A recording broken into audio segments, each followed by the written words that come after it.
আসসালামু আলাইকুম everyone, welcome back in Jisan art. So আজকে দেখাবো কিভাবে একেবারে ইজিলি আপনি আউটলাইন তৈরি করতে পারেন। তো আমি এই ক্ষেত্রে বেছে নিয়েছি গ্রেড মেথড একেবারে যারা পুরোপুরি বিগিনার তাদের জন্য। তো আমি গ্রেড করে নিচ্ছি। গ্রেডের মাপ হচ্ছে গিয়ে 4 সেন্টিমিটার, অর্থাৎ গ্রেডের মাপ 4 সেন্টিমিটার। তো প্রথমে আপনার মোবাইলে যে গ্রেডগুলো আছে সেগুলোর সাথে অ্যাকুরেট রেখে আপনি গ্রেডের সাইজটা করে নিতে পারেন। এতে কী হবে, আপনার গ্রেডগুলো আঁকতে ড্রয়িং করতে আপনার সুবিধা হবে। কারণ গ্রেডের মাপ অনুযায়ী আপনার একটা আন্দাজ থাকবে যে কতটুকু নেওয়ার, কতটুকু ছেড়ে দেওয়ার একটা হিসাব থাকবে। আর আপনি যেখান থেকে শুরু হয় তারপর ওইখান থেকে আপনার গ্রেড হিসেব করে নেবেন কয় গ্রেড পরে কী আছে, আইস কোন ঘরে আছে, কোন গ্রেডে আছে, নোজ কোন গ্রেডে আছে, লিপস কোন গ্রেডে আছে, গ্রেড কোন গ্রেডে আছে, সেটার হিসাবে আপনি হিসাব করে নিতে পারেন। যেমন আমার এখানে 3 নম্বর যে গ্রেড আছে ওখানে আইস আছে, তো ওই হিসাবে আমি করে নিচ্ছি। এভাবে করে নেবেন। এভাবে করলে আপনার জিনিসটা আর ভুল হবে না, কতটুকু কী কোন জায়গায় কী আছে সেটা ইজিলি আপনি করে নিতে পারবেন। আর আউটলাইন তৈরি করার ক্ষেত্রে একটা জিনিস মাথায় রাখবেন কি, আপনি যতটুকু পারেন লাইটলি করতে চেষ্টা করবেন, যতটুকুই পারেন। কারণ হয় কি, অতিরিক্ত ডার্ক করলে জিনিসটা খারাপ হয়ে যায়। যতটুকু পারেন আপনি লাইটলি করতে চেষ্টা করবেন, আর ধীরে সুস্থ করবেন, আস্তে আস্তে করবেন, পর্যাপ্ত পরিমাণে সময় নিয়ে তারপর আপনি ড্রয়িং করতে বসবেন। আমরা যখন বিগিনাররা কী করে, নতুন থাকার সময় অনেক ফাস্ট করে, তারপরে কিছুক্ষণ ট্রাই করে দেখে যে হচ্ছে না, হয় না, তারপরে আস্তে বাধ্য করে দেখে না। আর্ট করতে হবে, মন থেকে আর্ট করতে হবে। আপনাকে যতটুকু সম্ভব সময় নিয়ে তারপরে করতে হবে। যেমন আমার এই ড্রয়িংটা করতে আপনার আউটলাইন তৈরি করতে 2 ঘন্টার উপরে সময় গিয়েছে। তো ধৈর্য সহকারে করতে হবে, ধীরে স্থিরে করতে হবে।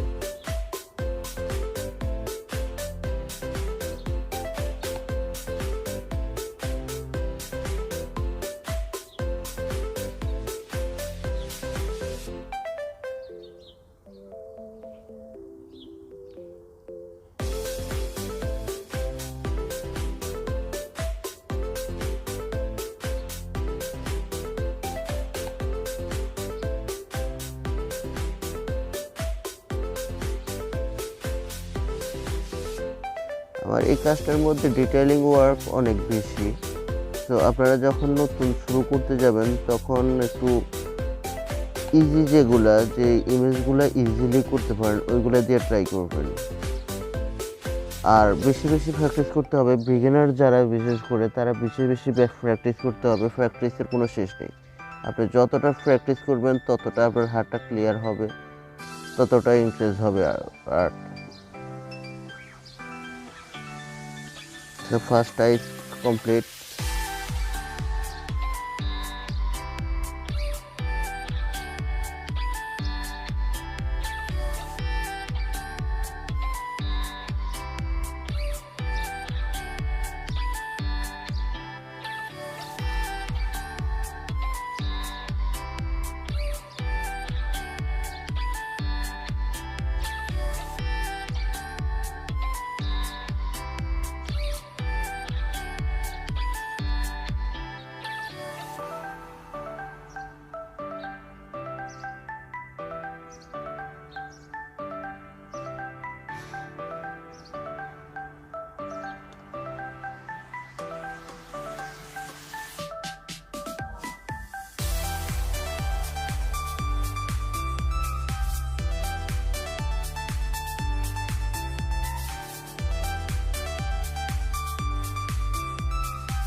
প্রত্যেকটা জিনিস ভালোভাবে অবজার্ভ করবেন, ভালোভাবে অবজার্ভ করে তারপরে করবেন, অ্যাকুরেট করতে চেষ্টা করবেন। সময় যতই যাক সমস্যা নেই।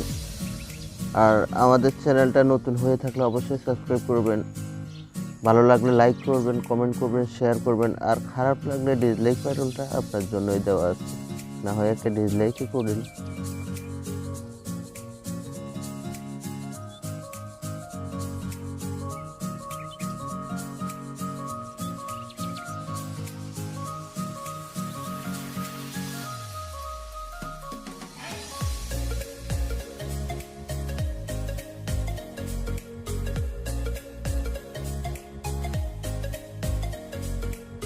ফাইনাল ওয়ার্কটা এমনই হয়েছে, 2 ঘন্টার ওয়ার্ক। তো ভালো থাকবেন, সুস্থ থাকবেন, বাই।